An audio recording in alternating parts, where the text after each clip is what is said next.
Well, great to have you all here for the next hour. Basically what will happen is Derek will give roughly 10 minutes of content, then we'll break for Q&A, back to more content, and then break again for Q&A. So if you have questions, put them in the chat function on Zoom, and I'll read them out for us. And if questions come to mind during that time, feel free to interrupt, and you can also just ask them. We're a small group here, so great for you to ask as many questions and make the most of this opportunity today. Yeah, I guess here at Reach Australia, if you're at the conference, you probably heard this a lot, but we really have a vision to see in the next 10 years, 200 more churches planted, which you might be part of, and as well 550 leaders developed. So it's a big vision, an exciting one, but we're really excited for it and keen to see what God will do in the next 10 years. This is Derek Hanna. He is, he's a great guy. He planted a church in Brisbane, so he has experience. He now leads, has been for a while, leading Geneva Push under Reach Australia, the planting arm of the organisation. And he's a good boss. So, but yeah. It's all written down here. I made her write this stuff down before. Or I'll be fired, so no. Great. I'll leave you to it. All right, thanks guys. Now, as Maddie said, I'm keen for this to be pretty interactive. There'll be some areas that I'll kind of hone in on. Some you'll be familiar with, some you may not. So at any point, like we'll have specific Q&A moments, and so throw your chat window up there. But because there's just a few of us on here, feel free to unmute and shout at me, and I'll pause and we'll go back and do that. On the screen, I've got a few slides. Hopefully they'll come up here. Let's head to the next one. The vision for Geneva Push, the planning arm of Reach Australia, 200 more plants by 2030. Now that's a lot of plants. We've done 100, it's over 100 in 10, 11 years, of which Laneway is one of them down in Melbourne. MBM, there's been Southwest out of MBM, and there's been now Dan Lee at Parramatta in there. From Hunter as well, the campus that Scott Curtis leads is one of those ones as well. But 200, as we think about that, is a hugely daunting figure. It's huge. Finding 200 more planters and planting couples, people with the will and the courage and the gospel conviction to head out and do what is an incredibly hard work. All ministry is hard. Planning is hard as well, but to do that, that's what we're planning and praying for at the moment though. And so in order to do that, and you'll just see on that slide there, what we're trying to, just go back one, sorry.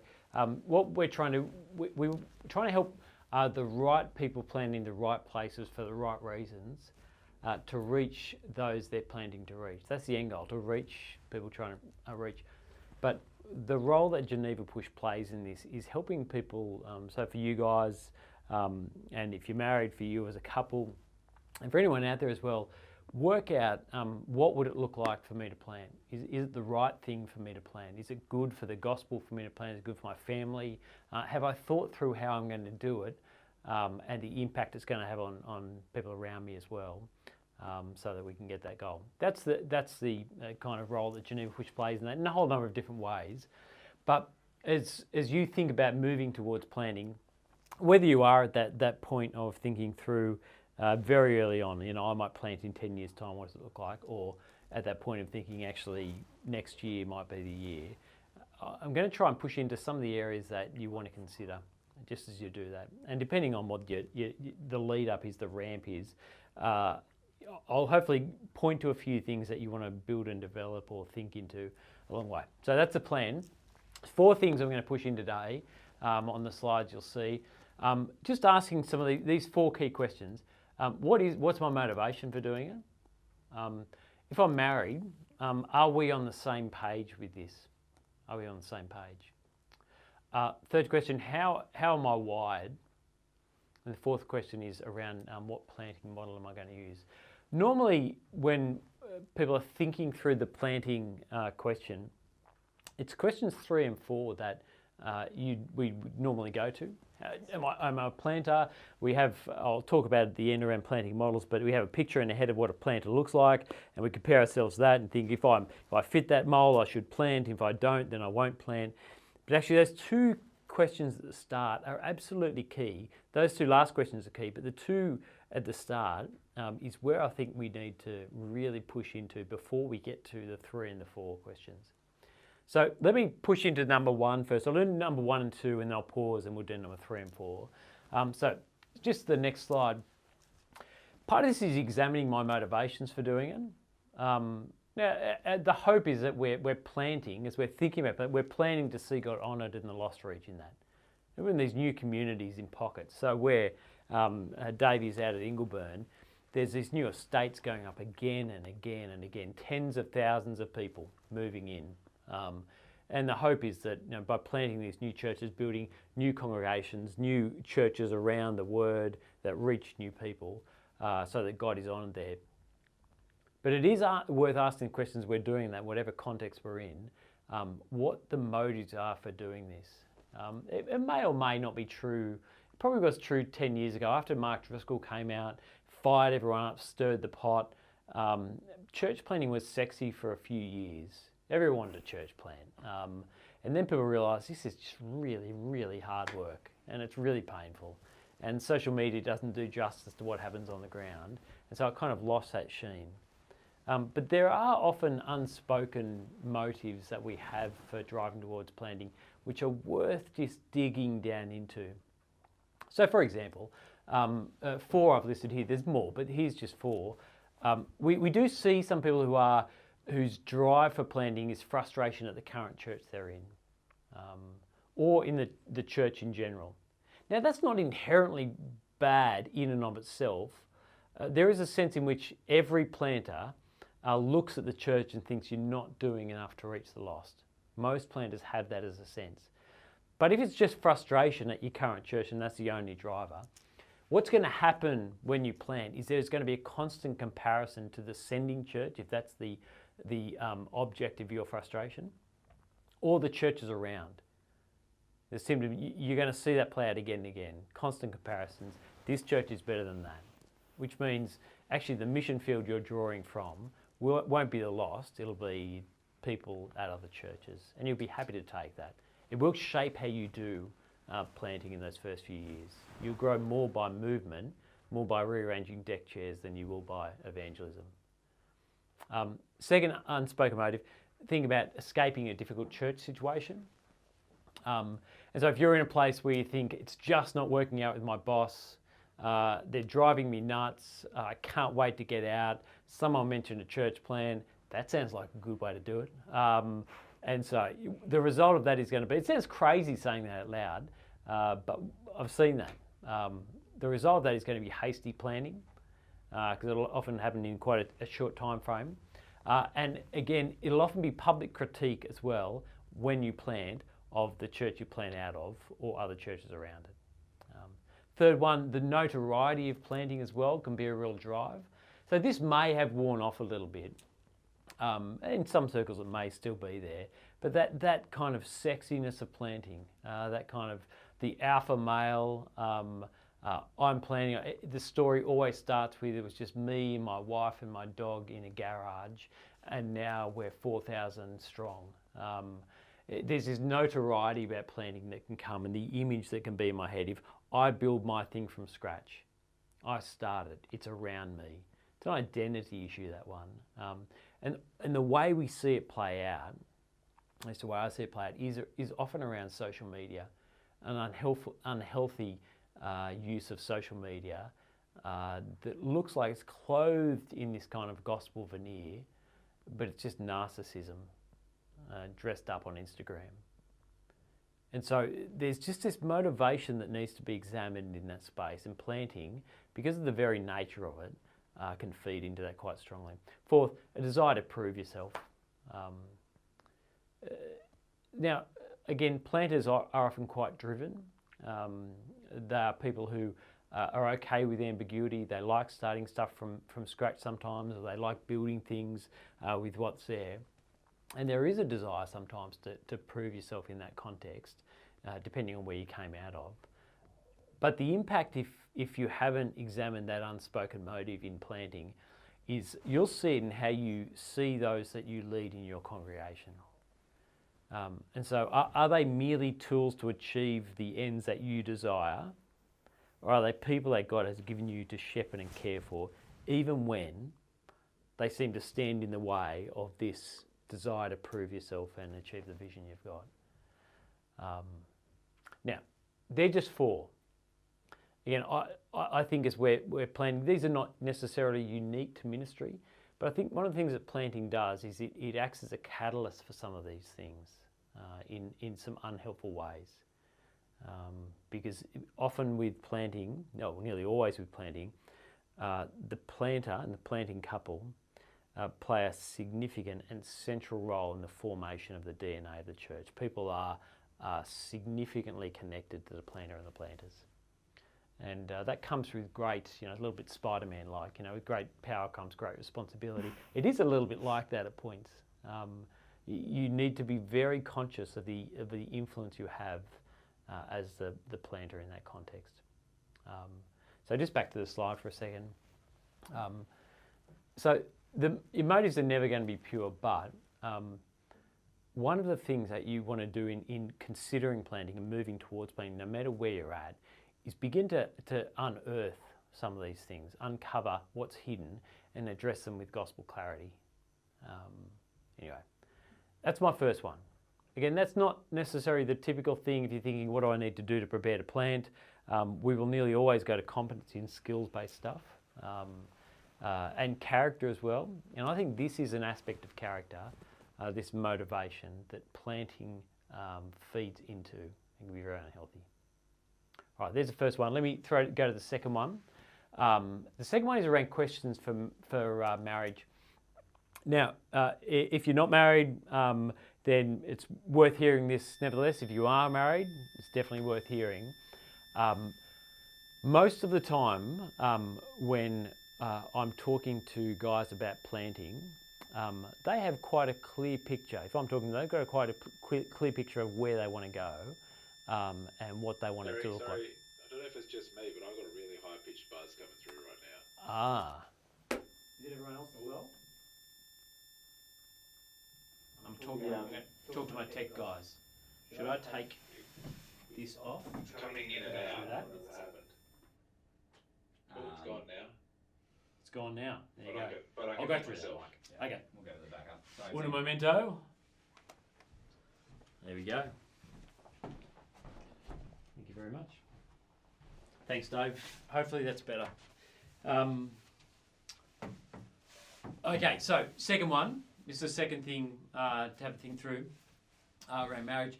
I think I was saying, not often when I talk to guys, they've got quite a clear picture of where they might want to go with their plan and what they want to do. So they've got it all mapped out in their head, or at least a destination.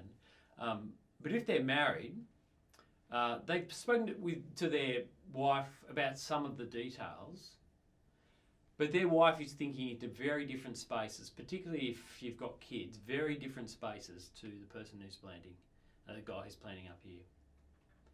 And one of the things the assessment process that we do does, very, very helpfully, hopefully, often in cases, is push these conversations together. Because when you plant, you don't plant by yourself, you plant as a team. So some of the questions you want to consider in this area is, one, are you on the same page with this? Again, this is a question you want to ask in ministry anyway, but when it comes to planting, because of the nature of planting and the specific pressures of planting, this is absolutely key to ask for your marriage. Are you on the same page? Do you want to do this? Have you counted the cost of this? Are you ready for the impact of being under the microscope in that environment and for the opportunities that come from it as well? But are you both hearing each other in this? One of you may be up here seeing the vision that could be. The other is thinking through the logistics of moving and kids and the impact and what will that look like, my role in ministry and grieving and all those things. Are you on the same page? Second, have you considered the different dynamic of planting?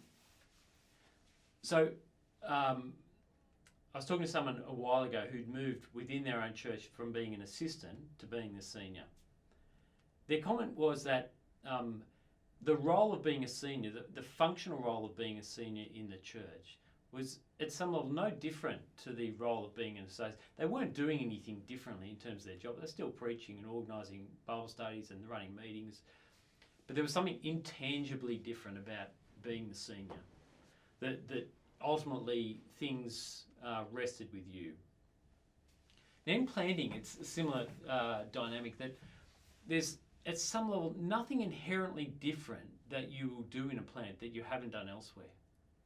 But there are certain things which you will have to do much more and will have much more of an impact within a plan, as well as the fact you are under the microscope. People are very, very connected to you. And particularly in a marriage, for you as a couple, you have an opportunity to shape the roles that you will have that you don't necessarily have in an existing church. And so thinking through the different dynamic of planning is key. 2, what will your roles be, following from that? Have you thought about that together? Depending on the stage of life you're at, where you're at, all those kinds of things. Have you considered what your roles will be? Because everyone will come with expectations for you, as they will in ministry, but planning is, again, slightly exacerbated. What will your roles be? How will your finances work in this? You might not be too worried about that. Your wife might have a different opinion. What happens if things don't work out as well? Where do you go from there? Now, again, for some of these things, you'll think, yeah, we've spoken about that, not a problem. But it's worth exploring the dynamics of church planning and the impact of church planning on marriage before you actually get out there and do it. Because there are great opportunities if you're married in planning, just amazing opportunities to minister together and have a wider impact. But there's specific pressures as well within that context. All right, let me pause. I have no idea how long I've gone there, but I'm just going to pause. After those first 2, we've got 2 more. I'm going to invite Madeline back in. All righty. Any thoughts, questions? Feel free to put it in the chat bar or unmute yourself and give us your question.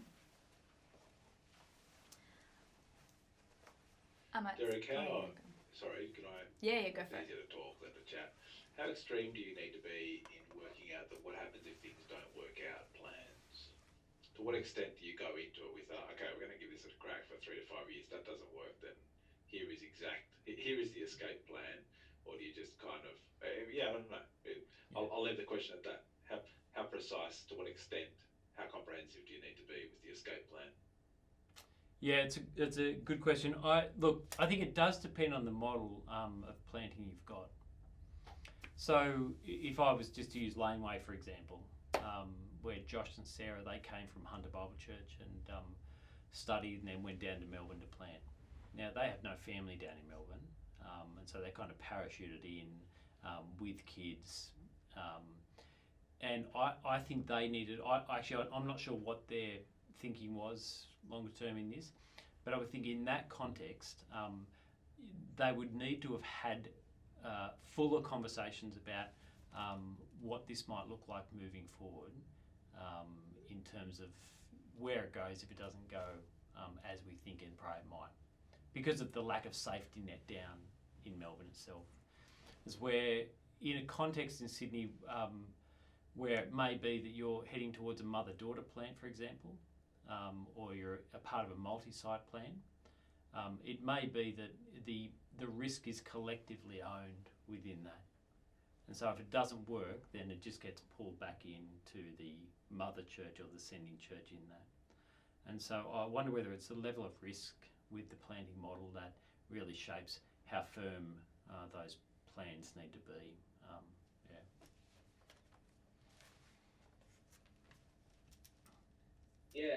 Question, jumping back up to the motivations question. Have you got thoughts on, so planting is on the cards, it's a live conversation here. I am keen to pursue it in the sense of, I think it's because I can see that it's really important. Have you got thoughts on how important it is to actually be keen to plant, in the sense of, I'm convinced it's a good thing, but I actually don't have a drive to be a church planter. I don't, and in some ways I could see that could be a positive, but in other ways I could see that could be a real negative. from your experience, having seen these church plants go out, how much of a drive to be for the church planting couple to think, yeah, this is not just convinced it's a good thing, but actually this is something that we're passionate about? Yeah, how significant is that? Yeah, it's a good question. Well, let me answer a question with a question. What are you passionate about? What are you convicted about? So I'm convicted that in our area, there's 1.5 million people due to move in the next 15, 20 years in a 30, 40-minute drive. Most of them, COVID will change it, but are coming from places all around the world where almost all these people will have not really heard the gospel. And there's such a lack of churches at the moment that if they were looking to find out about Jesus, they couldn't very easily. People need to plant churches, so I'm convinced that someone needs to do it. I'm here, and so yeah, that's kind of it. It's great. So that can I say that is exactly, and we'll talk about this in a second. That is exactly what we're looking for in planters. So if the first thing someone says when they come to talk to me about planting is all they want to talk about is the new church they're going to create, their aptitude for possibly planting, I think there's just alarm bells going on, because the first thing I want to hear from someone who's a planter is about the lost. And I'll do whatever it takes to reach them. Now, if that means staying where I am and building the church I'm at in order to create leaders who will go out and plant, while I might prefer that, I'll stay here and do it for the good of the gospel. I think, yes, that person, I want to talk to them about planting as well, because they've clearly got a heart. Not that they necessarily should, they might need to stay there. For someone who's saying, I'm keen, I actually prefer to stay, but I realise the need, and I'll go if there's no one else, imperfect as I am, think, yes, we'll provide support, we'll work out whether it's a good thing. You want to see someone with a heart for the lost, not who has a heart for themselves and their vision. So there is a sense in which you want to say, I just don't think I'm cut out for church planting. And if everyone else around you is saying the same thing, yeah, Rick, I don't think you're cut out for church planting, that's a good sign that it may not be you. But if it's just, actually, I really love this church and I'd be happy to stay here, yeah, I think they're the kind of people you want to talk to. Sorry, Rick, not letting you off the hook yet, though. Sorry about that. You gave the right answer. Yeah. So, That's helpful. Thanks for that. Can I say Dan Lee is that person? Dan and Teresa. There's any number of things that Dan and Teresa out of MBM who are planning in Parramatta could have done. Any good thing. And they, over a number of years, they kept asking the question, what's good for the gospel? And they made decisions which may have gone against their preferences or with their preferences sometimes, but the driver always was what's good for the gospel. They're the kind of people we're looking for. That's great. Thanks for that. Any other questions? Yeah. So sort of where my wife and I are sitting at the moment is I'm really keen to potentially church plant, God willing, in the future, or to have it as an option of something that we'd be open to do if we think it's the right thing to do for the gospel. My wife is sort of, she's not that keen because she thinks it'll be really difficult and more difficult than a normal ministry job, or I guess doing a ministry job in an existing church. We're all at Reach last week, and I can't remember who said it, but there's that book, Church Plantings for Whips. I said that to her, actually, it's the easy option, not the hard option. But yeah, I guess I just wanted to ask, do you think it's, I guess I'm trying to convince her that it's a good idea. Is that often something which you find church planning husbands are doing, trying to talk their wife into it? Do you think it's worth trying to talk my wife into it?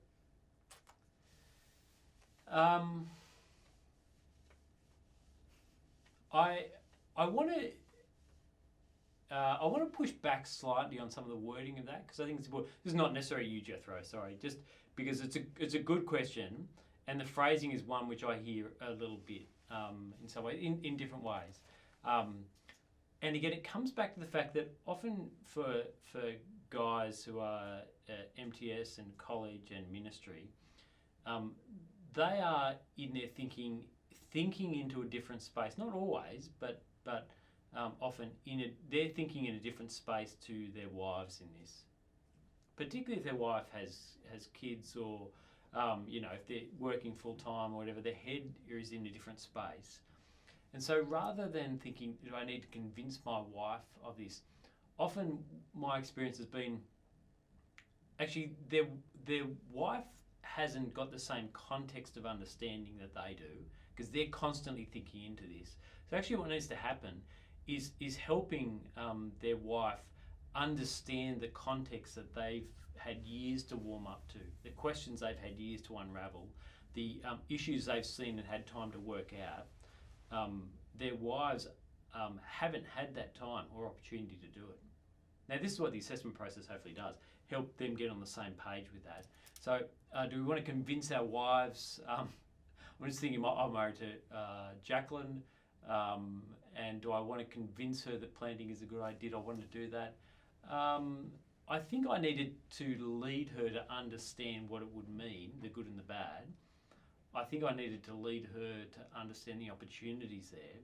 But it's not as if I have a bigger heart for the gospel than she does. Like, we're both on about the same thing. I just think I needed to help her understand and hear often as well what her concerns were. Because her concerns were around where are the kids going to go to school? Where are we going to live? What's this going to mean financially for us? What role am I going to have in this? Like, it's clear what role you're going to have, but I don't know where I'm going to be. I've worked out so all those things I just needed to help her understand, and that took time. Yeah. So sorry, Jethro, I don't know if that answers that question, but can I say I think it's often less about dragging wives to our position, and it's more about having an understanding of where you're at and where it's going to mean, having that conversation, which takes time. Yeah, what you said is true about in terms of like different conferences, even different conversations which have impacted me and made me have a heart to potentially be involved with church planning later. That when you said that, it rang true. It's like Alex wasn't at all of those things, but We just think you think on this call as well. Like it's just Maddie who's the female here, but all of us, are men here, and your wives aren't on the call, and we're all thinking through this together, and that's often what happens, isn't it? We think through it, and then we go and relay imperfectly to our wives. And in my case, I'm not a big talker, apart from when I get up the front with stuff. And so it's 10%, and that's not enough for her to make massive life-changing decisions on. And even the knowledge of like different planting models, you were saying earlier, different planting models will impact your wives very differently. So in terms of this will be a crazy workload, this will be high risk, that's true for parachute, but maybe not multi-site or other models. So, but she would need to know that information to understand. All right, we'll jump to another 10 minutes if that's all right with Derek. And if questions come to mind, just pop them in the chat. Thank you. All right. Okay, so the other two issues are, the other two issues are here. Let me just check. I've got a print. Oh, okay. How and wide. So how and wide and church planning models. Here are the two big questions. Now, here's what we're looking for. Let me show you a few graphs of things. We've developed over the years, a number of tools, online tools, which some of you will have seen and some of you will have done. These self-assessment tools are to help people gain an insight into strengths and weaknesses, particularly around core gospel convictions and characteristics we have seen, as well as church planting specific characteristics. Now, these 7 characteristics you've seen here are our core characteristics for Geneva Push for planters. Now, we would argue these are just biblical characteristics that everyone in leadership at any point, no matter what role, needs to be nurturing. So, spiritually vibrant, you need to have a relationship with Jesus that you are actively working on. It's hard to minister to anyone else if that is kind of dead and dying. Theologically driven, you lead ministries, you lead churches, you will be the theologian in chief, particularly in a church plan, because often there's no one kind of looking over your shoulder correcting you.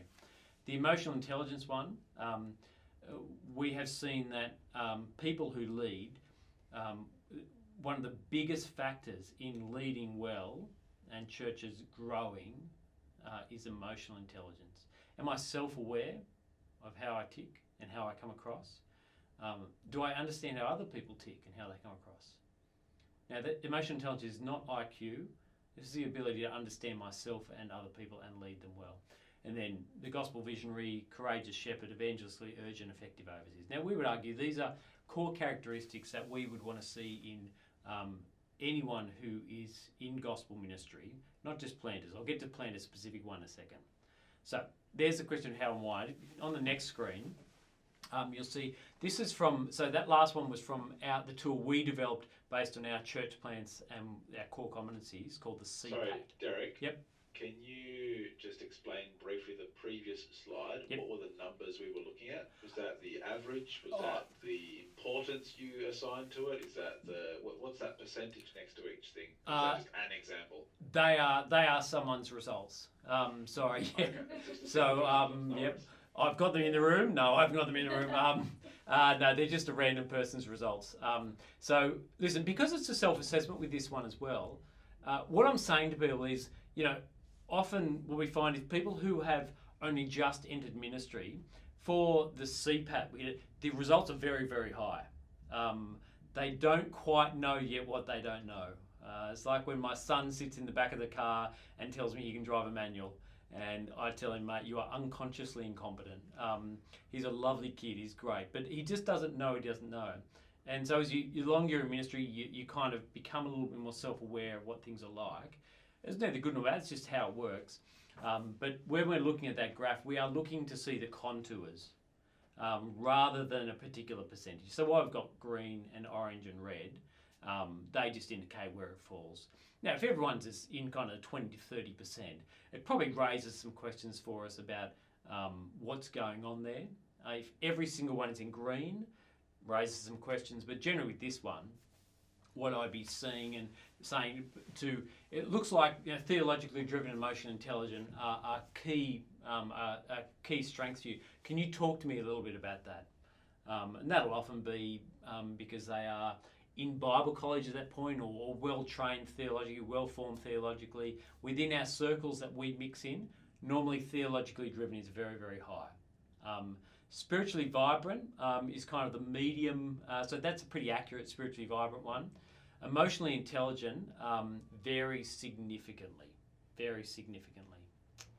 as it does for most people. But it's a third on there because it's important. The gospel visionary is courageous shepherd, evangelistically urgent, and effective overseers.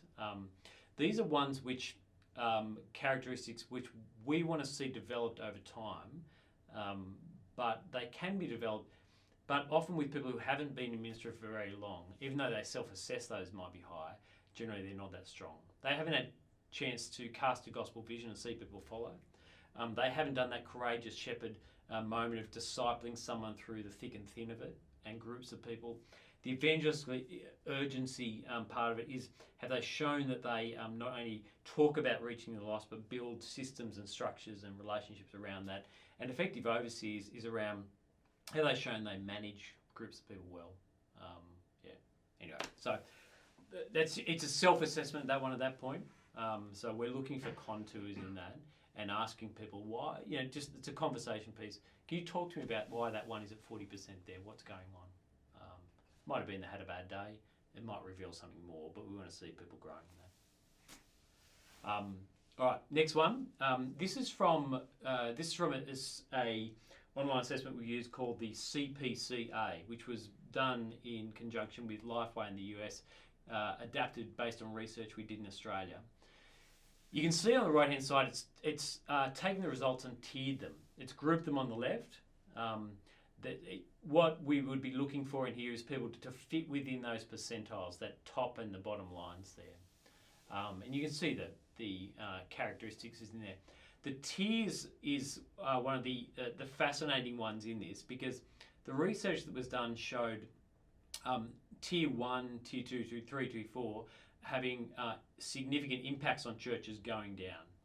So as we're looking at this one, we're looking to see whether people, where there's reds in tier 1 and 2, because we know they have the most impact on church plants, and 3 and 4 have slightly less. But just have a look with me, particularly at tier 1 and tier 2, because some of the ones that are in there may not be the classic church planning characteristics that we would normally associate church planners with. Now, there are some in there. That is the things like the self-starter in tier 2, but it's interesting that's in tier 2, not tier 1. What else? Vision caster, tier 2. Interesting, that's not in tier 1 as well, but it's still important. But networking and inspiring, creating paths, work and rest tendency, these are some of the things that research found have the biggest impact on church plans initially in terms of getting traction and reaching people and growing towards sustainability. So when we're talking to church planners about how they're wired, we're looking, if I was to bundle a few of those together, what we're looking for is people who have an anticipation that the gospel changes lives, that God does work, optimistic expectation. Sorry, can you put that slide back on? Sorry, thanks. Evangelistic optimism, optimistic expectations. We do want to see them be able to cast a vision for people to follow. So public speaking, vision casting, inspiring. No matter what model you use, you've got to be able to cast a vision so people can follow you. When you're thinking through creating gathering, because people who are amazing evangelists don't always make great church planners, because often they're running so far ahead of everyone else, and they expect everyone else to be able to do what they do naturally. But not everyone's wired like that. Church planners need to be gatherers of people, creating pathways in, networking, creating pathways into community. So you see in there creating paths, networking, the pastoral care, the multiplier in order to grow, systematic. Church planners need to have these characteristics in their wiring, which they can grow in order not only to reach people, but to build communities. Now, next slide on that one. Just a summary of that. In their hearts, for all these characteristics you saw here, in their hearts, the thing we're looking for in these characteristics about wiring is church planners are those who have a drive to reach those that aren't being reached. That's the first thing that I want to talk to people about. Who is it you're trying to reach with this plan? They have a confidence as well that the gospel changes lives. So they know that God will work in and through his word. In his, not triumphalism, but just this evangelistic optimism that God will work when the gospel is preached. They have an ability to gather others around that vision as well, and to lead them towards a future where that becomes reality. So that gospel casting aspect. Now, I'm going to talk about church planning models in a second, but that for me is for a church planning specific characteristic. They're the things I look for: a drive to reach the lost, confidence the gospel works, an ability to gather people around a vision and lead them towards that future. So when we're talking to people about preparing or working towards planting, there are 4 areas that I would just be nudging them towards. Talk to me about the people you're trying to reach. Can you articulate what the felt needs are for the gospel? What are they searching for, and how does the gospel speak into that? Now, planners need to be able to do that. I want to see them engaged in evangelism and driving mission in the context where they're in, big or small, doesn't matter. I do want to see, for planners, them have opportunity to gather people around a vision.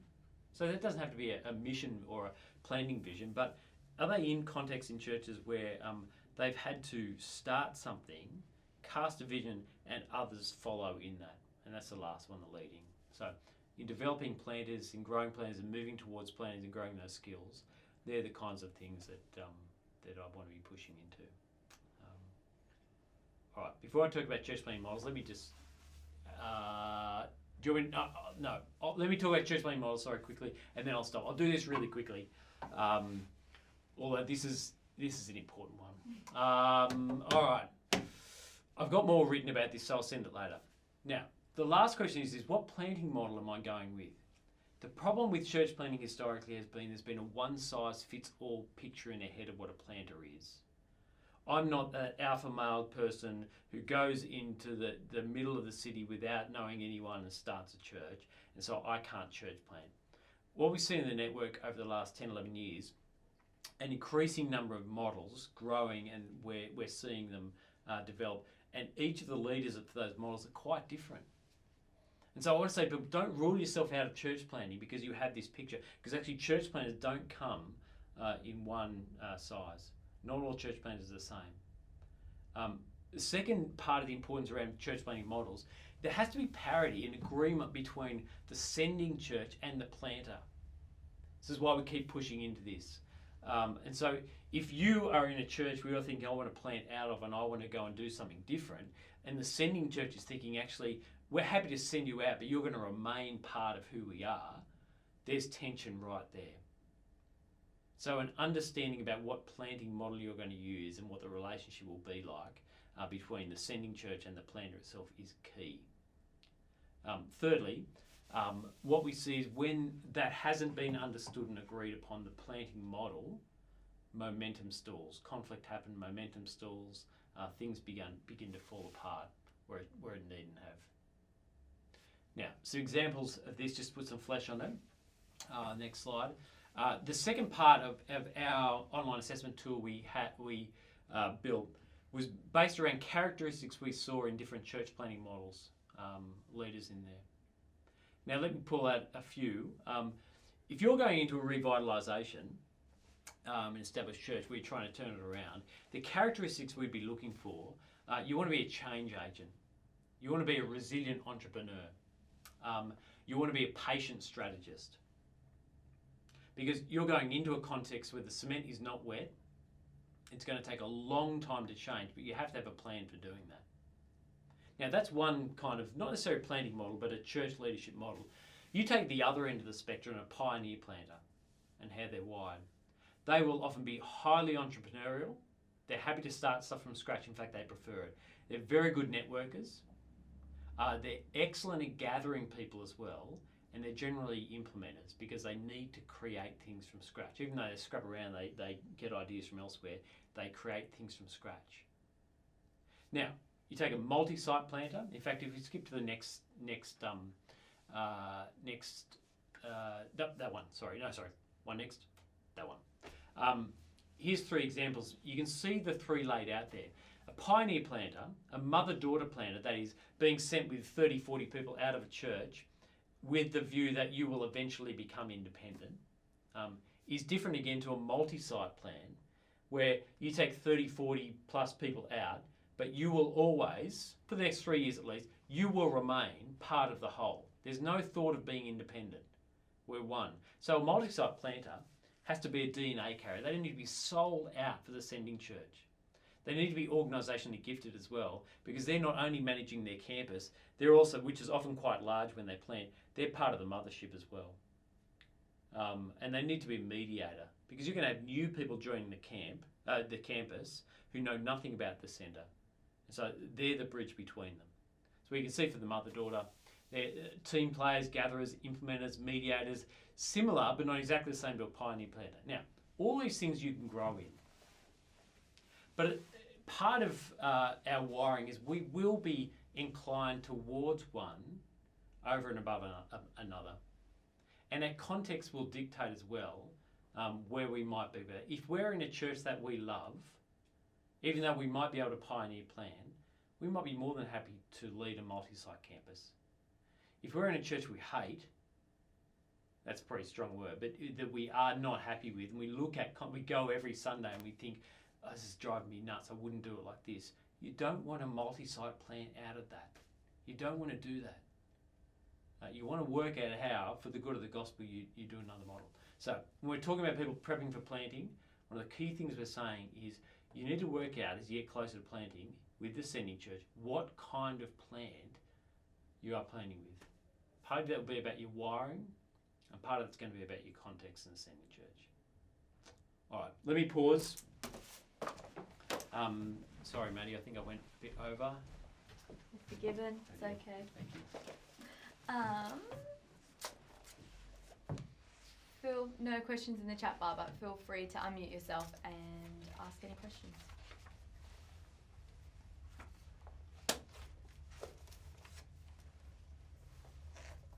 Hey, with all those CPCA and other assessments, when do you encourage people to do it, just in terms of their thinking about the future and competency and how they're wired and stuff? Yeah, good question. We've been doing it with people at all ranges, so from MTS up to people who are planting in the next couple of years as part of our assessment process. So the conversation that comes off the back of it is obviously slightly different.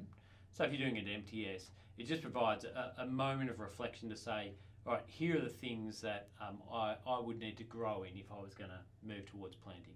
And there's a number of options open because you don't know the context yet, maybe.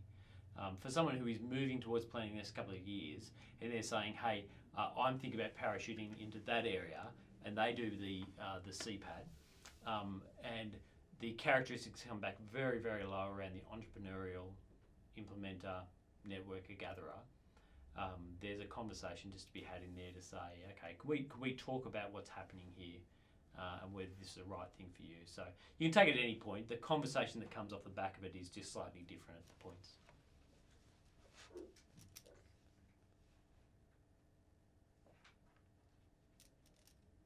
Yeah, I think just off the back of Jethro's question, it sounds like you can sort of do this at any point, but it sounds like there's overall wisdom, say, from my wife and I's MTS is just to even have a go at doing this now, just to prepare for the long haul or get an idea of what we need to work in. Would that be fair to say, Derek?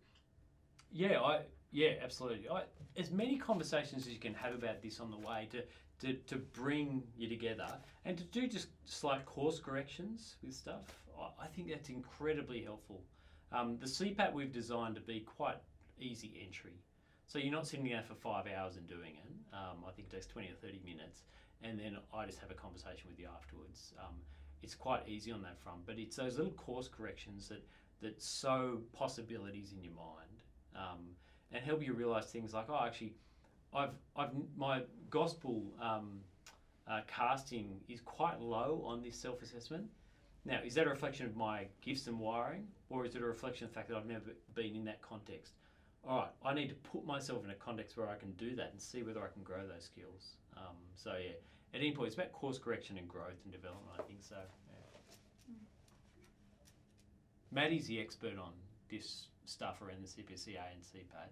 So I'm answering, but she's going to tell me what I said wrong later, and I'll send you an email about it. But she does know much more than me about this stuff.